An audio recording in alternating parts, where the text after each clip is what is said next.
The story begins with Hayat-kun, a high school boy, drifting into a disturbing dream where he sinks beneath the ocean's depths. In the darkness, he hears a mysterious voice calling out to him. When he awakens, he finds himself face to face with two stunning maidens, their ample bosoms on full display, reaching out in an attempt to help. Yet, an unsettling feeling grows as he notices the sisters' obsession runs deeper than the sea itself, as they eagerly pull him further into their grasp. After waking from this unsettling nightmare, Hayat-kun greets his parents with a good morning. Due to recent events, he now lives alone, taking full responsibility for household chores with diligent care. Despite having relatives, he maintains a friendly relationship with friends and enjoys his everyday life. Today, he plans to go shopping for supplies needed for their upcoming Halloween celebration. Eager, he quickly heads out to meet his close friends, Sota Managa and Ku Ojwima, whom he considers his two best companions. Together, they roam around the neighborhood, discussing their plans for the holiday gathering. The trio talks about inviting some girls to their party, specifically mentioning the Shinjo sisters, who are popular among their classmates. Hearing their names reminds Hayat-kun of the girls from his dreams, and his friends suggest inviting them since they live nearby. However, Hayat-kun quickly dismisses the idea, recalling that the Shinjo sisters reportedly despise men. Rumors say that anyone who confesses to them is met with harsh words and outright hostility. His friends dismiss these tales as just jokes, but Hayat-kun remains cautious. He insists there's nothing wrong with a simple get-together among friends. After finishing their shopping, they part ways. As Hayat-kun walks home, he observes a family holding hands, enjoying the Halloween festivities. Their closeness stirs a sense of familiarity in him, as he notices the siblings' similar loss, both children having lost their father. Yet, knowing this commonality does little to ease his unease. Approaching his house, he notices that the front door of the Shinjo household is wide open, and curiosity gets the better of him. A dark, ominous atmosphere suddenly creeps over him, filling him with dread. Stepping inside, he initially considers telling the family they forgot to shut the door. But within moments, he is horrified to overhear a man shouting at someone about lacking money. Suspicion turns into alarm as Hayat-kun begins to sneak closer, peering around the corner. What he witnesses shocks him. An evidence of danger. A bald man, holding a knife, is threatening and holding hostage the mother and daughters. Hayat-kun initially doubts his eyes, wondering if it's some terrible joke, but realizes the gravity of the situation. He questions what he should do next. The man's violent behavior and weapons suggest the situation could spiral out of control at any moment. With no father figure present to protect them, the three women are vulnerable.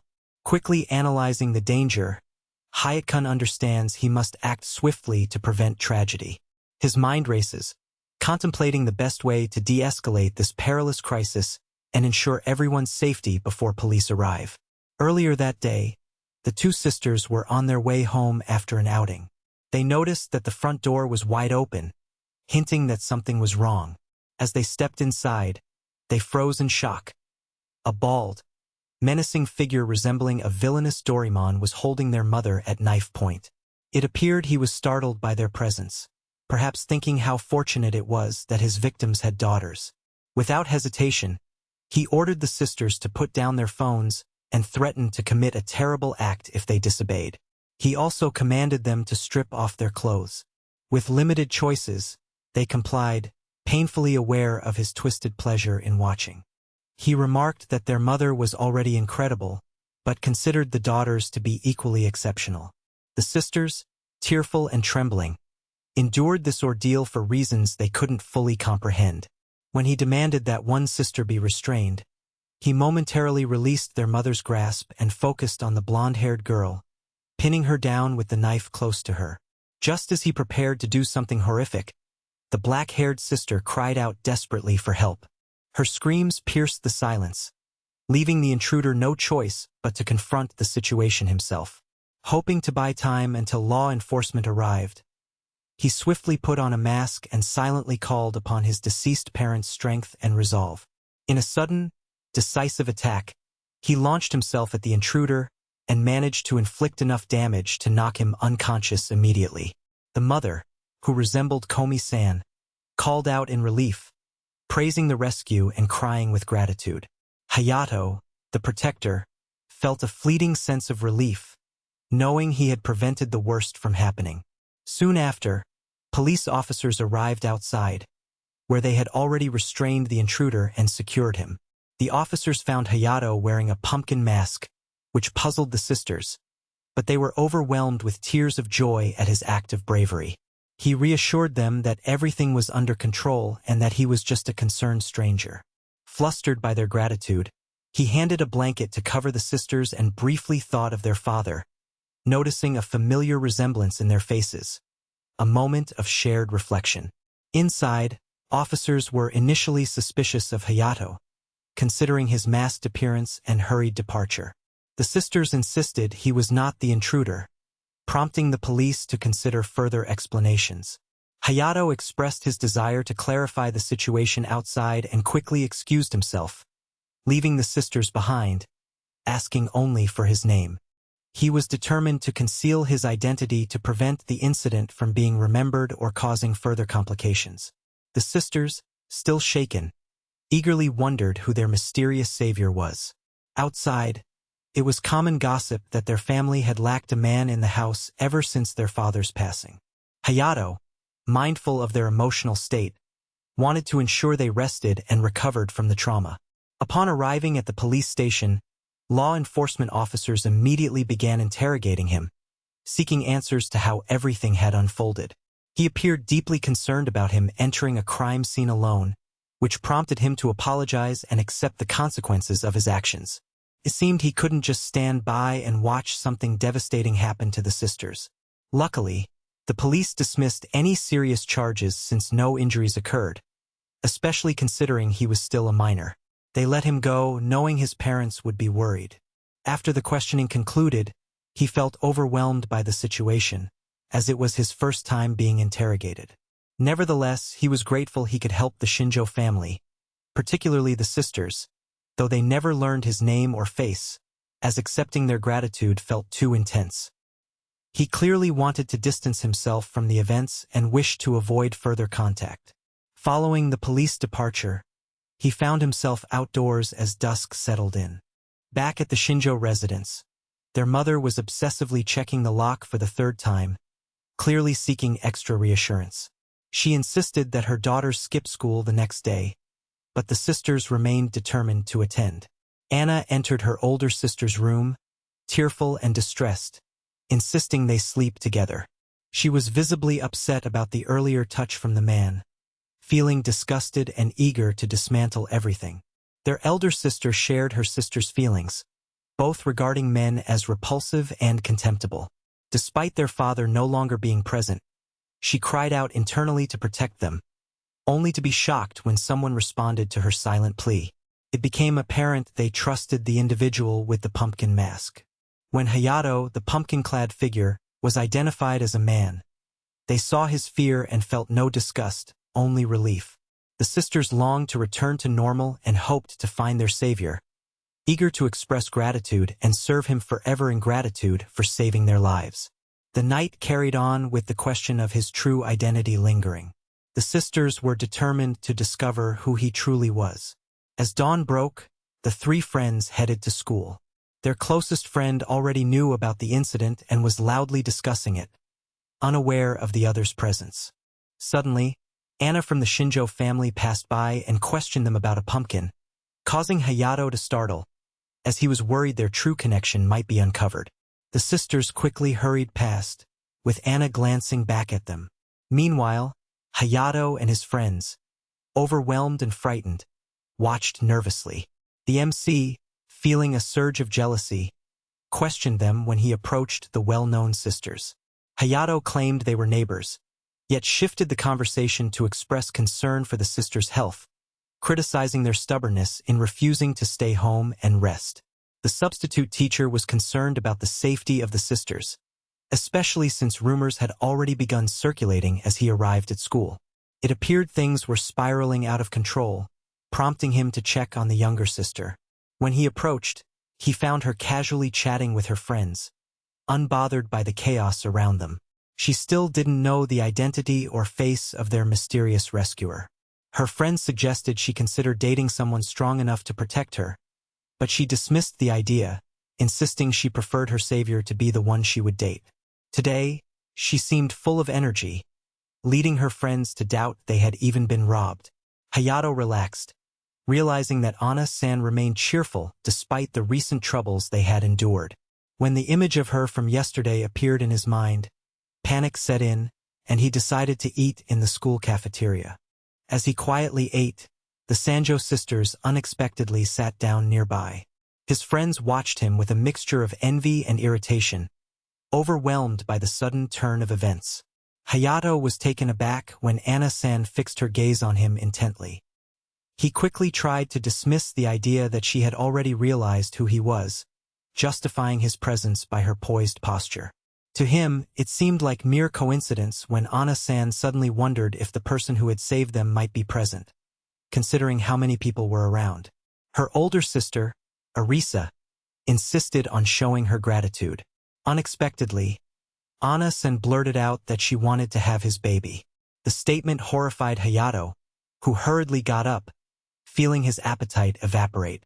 Suddenly, a fellow student approached, asking Arisa to spare a moment. She simply rose and agreed without hesitation. They discussed how confident he was to confess to a girl who disliked men. Hayato decided to excuse himself, concerned about Arisa's well-being, even though he knew he was overstepping. He wanted to make sure the situation wouldn't escalate. Later, it was confirmed that the young man's confession was genuine. Arisa refused, explaining she already had someone in her heart. This shocked both Hayato and the boy. He marveled at how the girl, who reportedly hated men, could have responded so openly. Hayato began to wonder who might have spread the rumor of her aversion, suspecting it was a strategy to reject suitors. Suddenly, he sensed someone behind him. It was San, quietly urging him to be a good boy and stay silent. It seemed she was curious about the confession, despite knowing how it would end. Hayato pondered whether Arisa really hated men. Aa explained that she did dislike men but already had someone she cared about. Realizing he might have been nosy, he apologized, worried about revealing too much. His concern made her appear unexpectedly kind, showing genuine care. As the loud confession continued to attract attention, the handsome young man grew more persistent. Despite having little chance, he attempted to give something to Arisa. Ana-san nudged him to lean in closer. They all seemed eager to hear more of the scene unfolding. Suddenly, Ana-san leaned forward, pressing her ample chest against him, rubbing her curves into him in a bold gesture. Anon's teasing left him utterly speechless as she intensified her playful provocation. Her words revealed an unfiltered desire to speak with Hayato, which only added to his confusion. Suddenly, she became dramatic, insisting he should state her last name and requesting to be called by her first name instead. Hayato attempted to refuse her demand and teased her back, adding a light-hearted tone. Meanwhile, Arisa-san appeared to rip up the poem note that the handsome young man had gifted her, clearly disgusted by what she perceived as a lack of consideration. She detested those who project their own feelings onto others without respecting their emotions. Hayato remarked on her straightforwardness, but Aina argued that he was too pushy and selfish, despite her polite rejection. Unexpectedly, a young boy burst out crying, startling everyone. Seeing the fallen box and her in danger, he swiftly shielded her, though this resulted in a misunderstanding. His hands accidentally touched fresh, ripe watermelons, causing his mind to drift as he found the melons incredibly soft and fragrant. A-san watched his daring action with fondness, as he desperately tried to deny any premeditation, claiming it was an accident when he grabbed her shoulders. Her reaction was laughter. She burst into wild giggles, convinced it was indeed him. Filled with emotion, she quickly brushed his actions aside, smiling at her own eccentricity. Hayato wondered about her sudden outburst, but she paid him little mind, hurrying back to her classroom. She asked him not to apologize and expressed her wish to talk again someday. The main character could only watch in horror, haunted by the thought that he might have done something inappropriate toward her, pondering whether she was upset as he remembered the sensation that made him question his own actions during that frantic moment. Later that night, Arisa-san continued to reflect on their mysterious savior. Anna-san hugged her, saying she missed their masked hero, revealing that she had fallen in love with him. Aa expressed hope that they would see their savior soon, wishing for that moment to come and longing to be used by him. She openly fantasized about becoming his slave, offering her body and soul. Anna-san shared similar feelings. Meanwhile, Arya, overhearing herself, tried to calm her racing thoughts and apologized, uneasy that she couldn't stop obsessing over him. She felt ill just remembering what had happened earlier. She also pointed out that Asan couldn't tolerate men touching her hand, a burden she bore even more heavily than her older sister. Excusing herself from her sister's view, Arya trembled with anxiety. This was the first time she kept a secret from her, despite feeling it was unfair. Suddenly, she envisioned a life with Hayato, imagining the things they could do together, and questioned how it would feel to become pregnant with his child. The scene then flashes back to when the Shinjo sisters were still in elementary school. It was true they both despised men because, as children, they were frequently summoned by their homeroom teacher. This teacher appeared to have a fascination with feet. At the time, they didn't understand what was happening, and by the time they did, they had already grown into adults. Throughout high school, she was haunted by memories of boys speaking openly and explicitly about them, which left her trembling with tears and questioning why every man seemed to look at her that way. This experience led her to vow never to engage with men again. Despite her determination, Heikun-mei managed to stay true to her resolve, resisting all attempts to draw her into relationships. Early the next morning, Anna-san was present in the main character's space, even greeting him in the bathroom about the day's weather. It appeared that meeting him there was the most convenient choice. She then approached his face eagerly, reminding him about their promise to share a conversation again. As they moved outdoors, Arisa-san suddenly noticed a crowd gathering where she had stepped in, questioning whether she was surrounded by boys. She cast a sharp glare at Hayato, blocking his approach and telling him not to come closer. When he explained that it was merely a misunderstanding, Arisa responded with a cool indifference. Behind her, Aa-sen watched with a content smile, secretly feeling a twinge of guilt for hiding the truth from her older sister, believing it was her right to discover him first. As a disagreement escalated, Aa-sen expressed regret for causing worry to her sister and asked Hayato if they could talk again another day. His embarrassment grew upon hearing this, yet Arisa-san appeared displeased, questioning her little sister's demeanor silently. This left her pondering if Aa-san was hiding something from her. When physical education class began, Arisa called out to her sister, but unexpectedly, she ran off during the lesson without any explanation. This was unusual, as such behavior had never occurred before. Curious, Arisa looked around the corner and was surprised to see Aa-san tending to a sleeping Hayato beneath a tree. He was lying in her lap with an at ease, contented expression, prompting Arisa to wonder what had happened. Meanwhile, Aa-san seemed eager to go far away, unconsciously using her brother's hand to touch her own chest. The MC, who had just woken up startled, saw Aa-san's figure and realized that Hayato had stayed up late the previous night and found a place to rest. For Aa-san, her instincts told her she had located him, but she was worried because she didn't see her sister nearby. Aina brushed off her concerns, questioning if Hayato disliked talking to her, which horrified Arisa-san. She listened quietly from around the corner after school, as her sister headed home unaware of the growing tension. Later, Hayato's friends commented on how often Designan spoke with him today, noting that he seemed to have undergone a complete change. Hayato denied knowing anything about what girls might think but admitted that his daily routine had shifted somewhat. Meanwhile, Arisa-san suspected the reason for her sister's transformation. It was all due to Hayato. Determined to rescue her from her suffering, she resolved to handle him in the future. That night, Hayato was practicing an imitation of his encounter with the burglar, trying to recall how he had confronted him. His friends, observing his stance, remarked that he looked impressive, noting that his posture resembled his old kendo training. The Halloween celebration appeared to be taking place at Soda's house, drawing a lively crowd. His friends had gone all out with their costumes, a vivid lineup of vampires and other creatures, while Soda's own outfit was notably simpler, earning him some teasing for lacking effort. For Hato, however, the event was about something more personal, savoring his auntie's exceptional cooking, which he found irresistibly delicious. Later, Soda's mother entered the room, offering generous servings of food while playfully joking around with her son.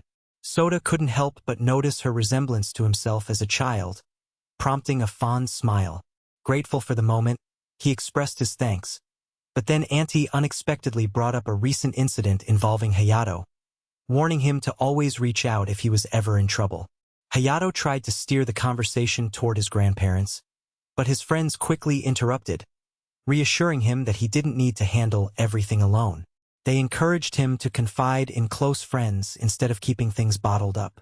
The group then spent some time playing a game called Twisted and taking photos, and before long, the evening seemed to fly by.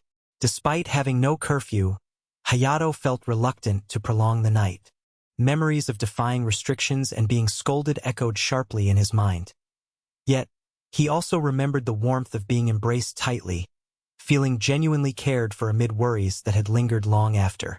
Although he had promised to respect the curfew, the lively atmosphere of Halloween tempted him to stay out a little longer. Outside, the whole town was alive with celebrations, illuminated by glowing pumpkins and colorful decorations. Meanwhile, Aina wondered why Arisa-san was searching for a weapon, an item for self-defense. It appeared she wanted a means to fend off individuals threatening her, as there were indeed some who targeted her. Arisa's intent stemmed from confronting Hayato, who had been meddling with her secret plans and schemes. As they navigated the bustling street, amidst the eerie walls of Halloween decor, her gaze landed on a carved pumpkin that brought memories of a recent frightening incident. A moment when a mysterious figure had come to her aid.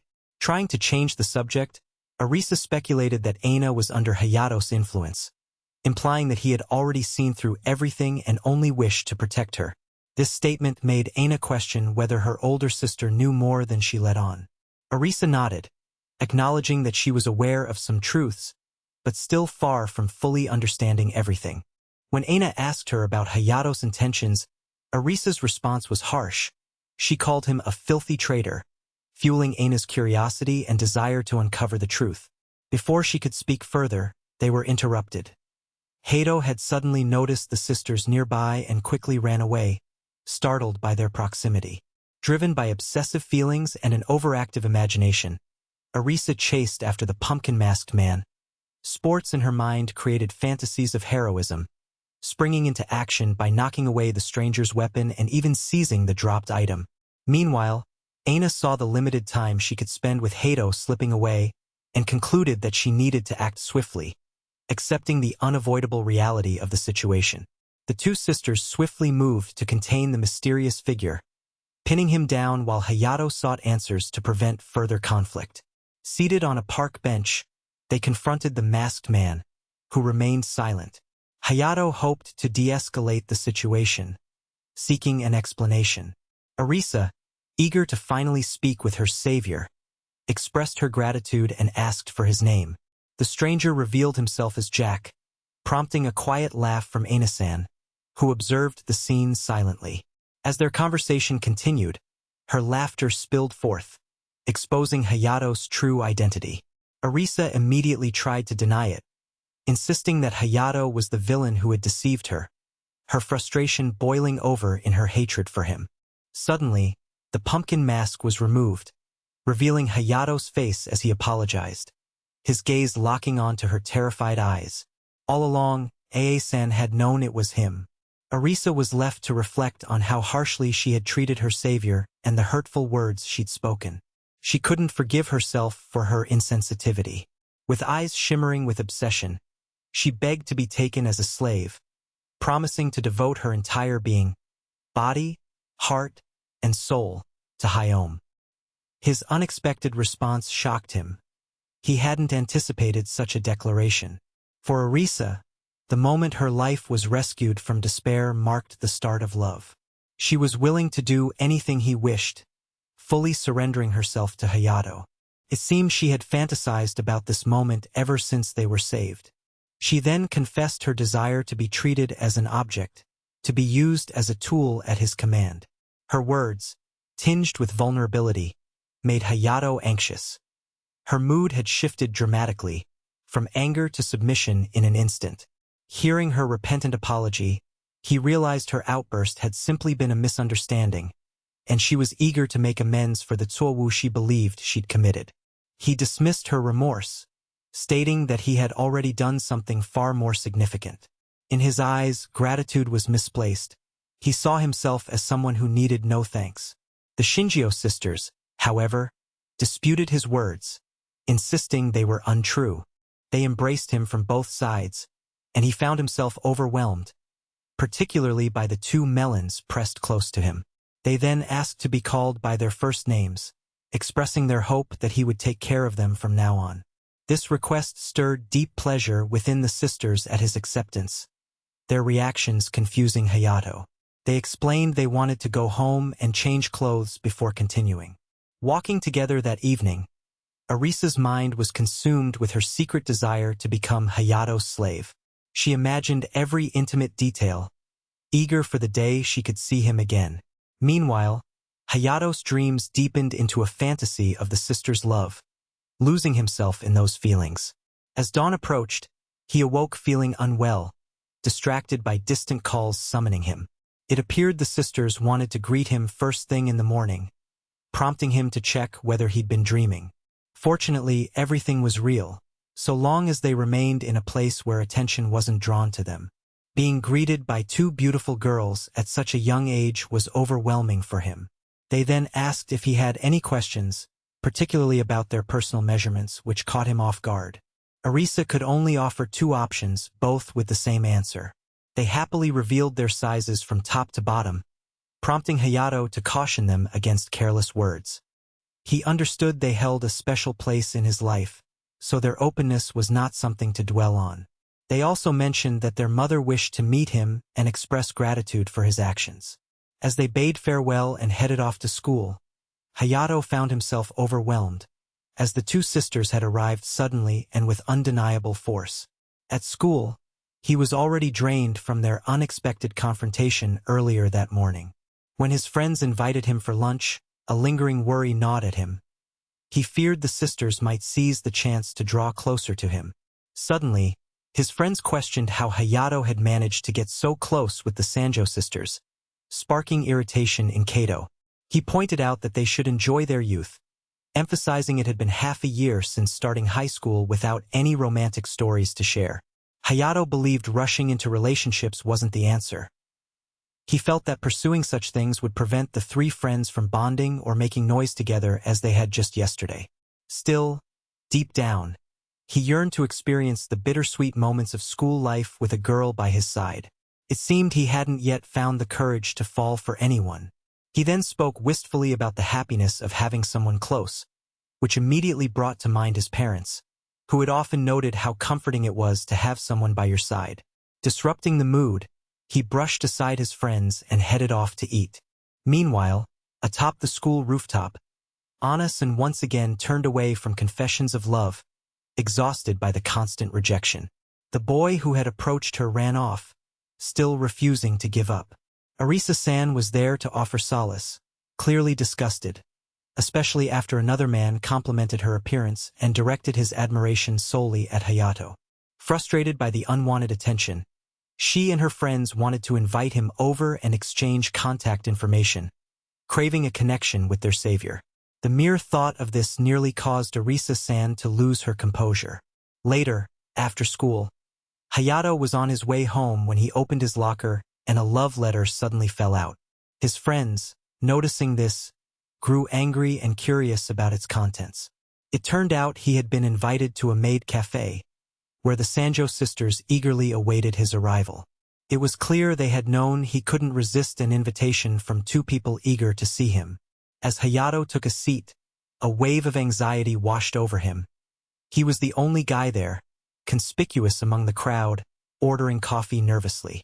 Listening to the Sanjo sisters share their story of how they despised men from the very start added to his unease. They explained that, in their view, the teacher's actions toward them had bordered on criminal. Arisa-san passionately described how they still stood out, even after moving on to high school, and how their terrible past experiences with men continued to fuel their hatred. It appeared they didn't even bother to remember Hayato's name, despite him being a male. The bitterness was deep-seated. There seemed little hope of them shedding their disdain for the opposite gender. For the sisters, Hayato represented something different, and they even felt a desire to draw closer. He questioned whether it was appropriate to reveal such personal and sensitive thoughts, but Arisa-san insisted that they felt a thrill now that they could reach out to him anytime. She excused herself to the bathroom, unable to contain her emotions.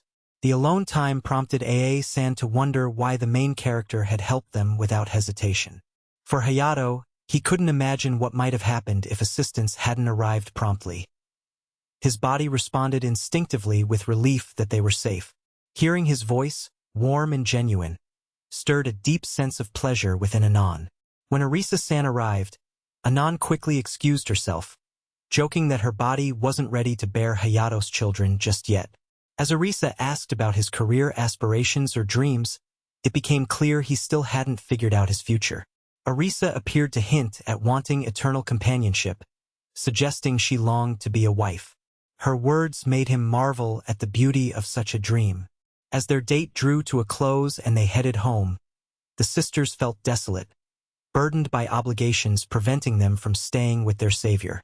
Arisa, however, insisted on being selfish, claiming that Asanin had already claimed him for herself, and then asked for her turn. When Hayato agreed to spend alone time with Arisa, she eagerly departed, giving her permission for their exclusive outing. This made Hayato suddenly anxious, worried about rumors spreading and distracting them from their time together. As they walked away into the distance, Hayato wondered what would make a perfect date. At a clothing store, Arisa suddenly teased Hayato by suggesting she try on a maid outfit. He complimented her and said she'd look adorable in it. She went inside, leaving Hayato troubled, as she remained just beyond the curtains. When she came out dressed, he was mesmerized and overjoyed to see her in a beautiful dress, insisting she follow his every command. He pondered what words or actions he might use to make her fall in love with him. Gathering courage, he met her gaze and took on the role of a master, asking to be served by her. Arisa kneeled, disappearing behind the curtains as waves of pleasure overwhelmed her. It seemed she was too sensitive for such simple words. Her feelings stirred deeply. Later, she bought the maid outfit and teased him, saying she would welcome him into her service dressed as a maid. Hayato wondered when it had been decided that he would visit the Sanjo family. It had become almost obvious. For the main character, it felt like a dream, with no other option, and as their mother expressed her gratitude, Arisa held his hand warmly and asked him to look forward to their warm hospitality. Back at home, Ana-san waited anxiously for her sister's return. The next morning, Hayato nervously rang the doorbell, overwhelmed by the realization that the day had finally arrived. He returned to their home once more, wary that his sister might be reminded of some painful memories. To his surprise, he was greeted with a warm, heartfelt embrace, the softness of her presence pressing against him like a comforting cushion. Excited by his arrival, Hayato couldn't help but be captivated by her adorable appearance today. Aina, full of enthusiasm, eagerly announced his presence and was met by their strikingly beautiful mother. Seeing her in her true form, the one who had rescued him before, Hayato seized the moment to apologize for not revealing his identity sooner. Yet, their mother quickly turned the tables, expressing her own apologies for not showing her gratitude earlier. It was clear she felt deeply thankful, as if without him, she and her daughters might have faced a dire fate. Flustered, Sakina struggled to find the right words, saying that mere words could never fully convey her appreciation. Hayato appreciated her sincerity and understood the depth of her gratitude. He also noticed that their mother appeared remarkably youthful and elegant, resembling a big sister despite having two daughters herself. She insisted that he call her by her first name, aiming to bridge the emotional gap between them and her children. When he addressed her as such, she immediately shivered with a thrill of pleasure. Soon, the sisters arrived with snacks, promptly showing their hospitality by playfully pressing their ample figures against him. Overwhelmed by the cozy chaos, Hayato felt a mix of surprise and stimulation from their sincere welcome. As things settled, the two sisters couldn't help but let their playful behavior continue, their actions infused with a nostalgic warmth. Sitting quietly, Hayato observed the house. It had once sheltered 4 people, but now only 3 remained. As he gazed into space, fatigue suddenly overtook him, drawing him into a dream about his mother. The scene shifted to his memories of loss, where he faced the painful reality that his parents had passed away. During that difficult time, he longed to stay alone in their house. His grandparents urged him to stay with them, but he insisted he could handle it, offering to reach out if the burden became too much. Reflecting on his past, Hayato remembered that his father had died in an accident, and his mother from illness. Though he was grateful to his maternal grandparents, he had become attached to the house because it held precious memories of his parents. Desperate to adapt to the pain of loss, he had tried to find solace within his daily routine. Returning home to an empty house, he realized he might eventually get used to the solitude. Yet the ache of loss never truly disappeared. Having loved ones nearby, offering comfort and reassurance, gave him the strength to face each day, knowing he was not alone. Gradually, Hayato awoke from his nap. As he opened his eyes, he found Sakina gently comforting him, her lap offering a soft pillow. The unexpected tenderness caught him off guard, leaving him both surprised and flustered by her caring gesture. The aroma of curry suddenly invigorated him, catching his sisters off guard with its intensity. Realizing it was already late, Sakina warmly urged him to stay for dinner, praising her daughter's efforts in preparing a hearty meal. Gratefully accepting their hospitality, he was served delicious food that momentarily transported him to memories of his mother's cooking, which tasted similar. This nostalgic recall visibly clouded his face with a brief frown, a melancholic expression he quickly masked. Still, he managed to compliment their culinary skills and sincerely thank them for inviting him. As they walked together, concern flickered across the sisters' faces, noting the sadness lingering in his expression. Wanting to clarify, he opened up about how his mother used to cook for him with love, only to reveal that both of his parents had passed away. The sisters were stunned, realizing that Hayato had been living alone in his family home. He quickly apologized for bringing up such somber memories but was met with the sisters' warm embrace, offering comfort. Their concern deepened, worried that recalling his painful past might weigh heavily on him. Hearing this, Hayato's eyes filled with tears. Anon gently reminded him not to act tough all the time, especially since he was still just a student. Filled with self-pity, Hayato felt sorry for his vulnerable side. Yet, the sisters' desire to support him only grew stronger. They wanted to be close and help bring happiness into his life. They decided to start preparing lunchboxes together, seeing it as a way to practice their skills and show their affection. With no other options, Hayato quietly accepted and returned to his house. The heavy weight of recent days left him exhausted, but moments when the sisters playfully banged their melon-sized gourds together gave him an unexpected boost of strength. Determined not to become complacent or useless, he steadied himself, gazing at a photograph of his parents as he wondered about his future. That night, the realization dawned on the sisters.